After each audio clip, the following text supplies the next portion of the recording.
人参サラダを作りました。こんにちは、料理研究家のゆかりです。このチャンネルはいろんな料理のレシピ、そして役立つ情報をご紹介していくチャンネルです。ぜひチャンネル登録して楽しんでみてください。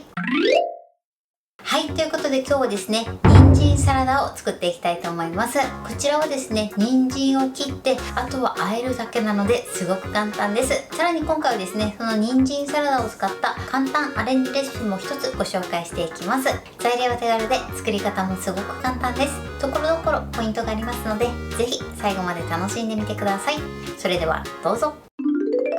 それでは今日の材料をご紹介します。材料はこちらです。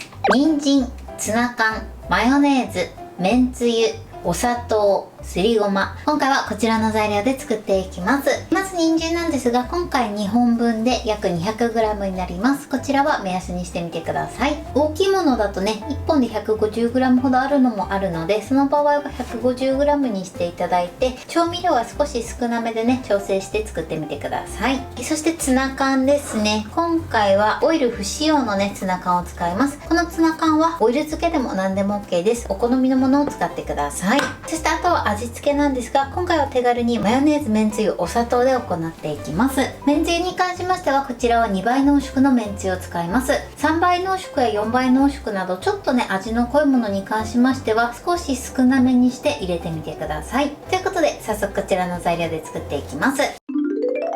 それでは早速作っていきます。まずはじめにこの人参をね、千切りにします。今回はスライサーでスライスして、その後ね、千切りにしていきたいと思います。もちろん最初からね、千切りのスライサーとかもあるので、そういったものを使っていただいても OK です。両方ないよっていう場合は包丁でね、手を怪我しないように千切りにしてください。あとスライサーを使う時はね、手を怪我しないようにだけ十分に注意しましょう。それではね、スライスしていきます。このようにちっちゃくなってきたら必ずね、こういった安全バーを使ってスライスするようにしてください。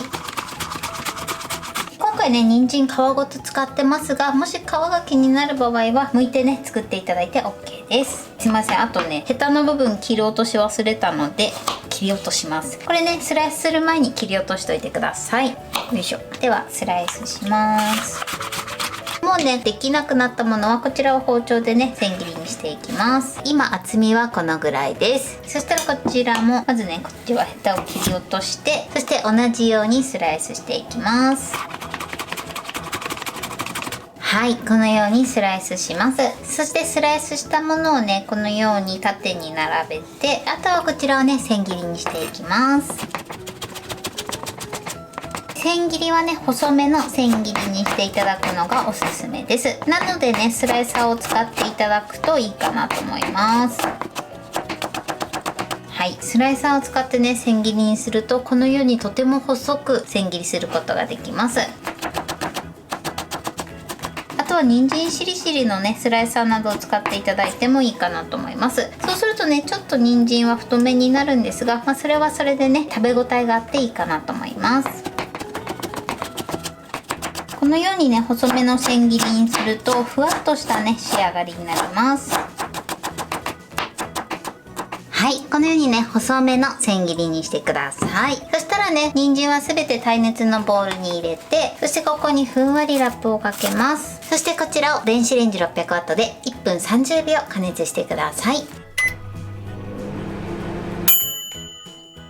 はい、加熱しました。そしたらラップをね、外してください。これで人参がね、しんなりしてれば OK です。そしたらですね、少しこのように広げて粗熱を取ってください。熱々の状態でね、マヨネーズと和えるとマヨネーズが分離する時があるので、一度ね、このように広げて冷まします。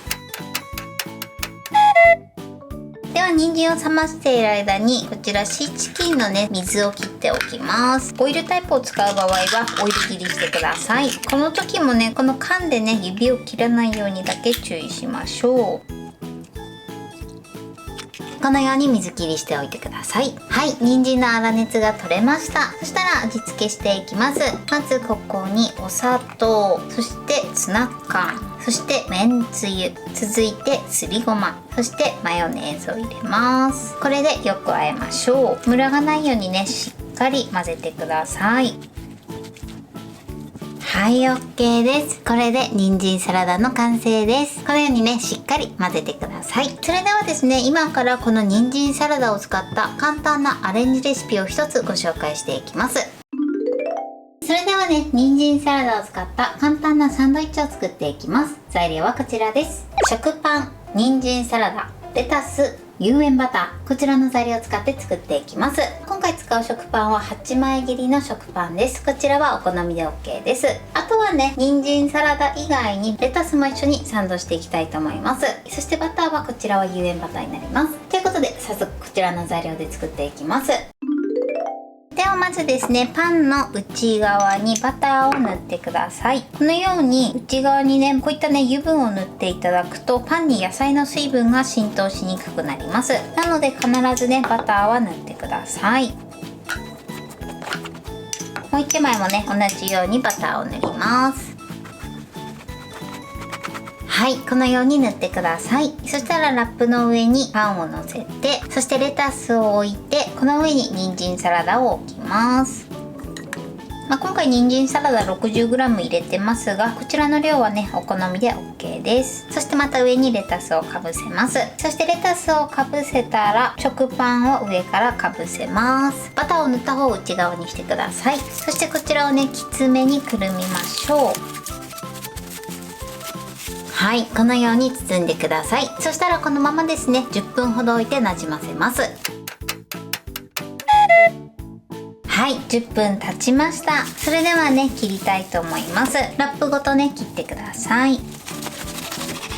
はい、こんな感じでとても美味しそうに仕上がりました。ぜひこちらもやってみてください。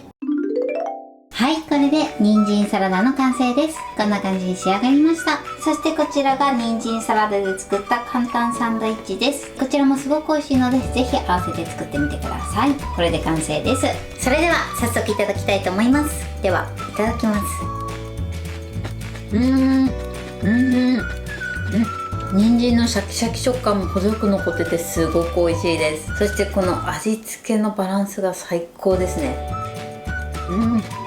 では続いてサンドイッチもいただきます。サンドイッチにするとこのバターの風味も入ってすごく美味しくなります。そしてね、食べ応えも抜群です。はい、ということで今日も美味しく仕上がりました。今回の人参サラダのポイントです。まず人参なんですが、今回皮ごと使ってます。こちらはね、皮が気になる場合は剥いていただいても OK です。そして人参なんですが、できるだけ細めの千切りにしてみてください。そうすることで味の馴染みも良くなります。今回はね、スライサーでスライスして、その後ね、包丁で千切りしました。そうするとこのぐらいの細さに千切りできますが、あとは人参しりしり用のスライサーでやっていただいてもいいですし、スライサーでもね、千切りできるスライサーもすでに売ってたりするので、こういったもので千切りしていただいても OK です。包丁で切る際もスライサーを使う際も手を怪我しないようにだけ十分に注意して使うようにしてください。そしてその後人参の千切りが終わったらボウルに入れて、そしてふわっとラップをして電子レンジで軽く温めてください。そうするとね、少し人参がしんなりして味なじみが良くなります。加熱しすぎると柔らかくなるんですが、1分半ぐらいだとね、程よい人参の食感も残ってとても美味しく仕上がります。あとはね、その他の材料を和えるだけなのですごく簡単です。そして今回は簡単なサンドイッチレシピもご紹介しました。こちらもすごく美味しいので、ぜひ合わせて作ってみてください。材料は手軽で作り方もすごく簡単です。とても美味しいので、ぜひ作ってみてください。はい、ということで今日は人参サラダを作りました。私のチャンネルでは他にもたくさんいろんな動画を配信してます。ぜひチャンネル登録して楽しんでみてください。そして Twitter、インスタ、Facebook、TikTok、こちらにもいろいろアップしていますので、ぜひいいね、フォロー、シェアしていただけたら嬉しいです。よろしくお願いします。ということで今日はこの辺で終わりたいと思います。本日も最後までご視聴いただきありがとうございました。ぜひグッドボタンもよろしくお願いします。それではまた次回の動画でお会いしましょう。バイバイ。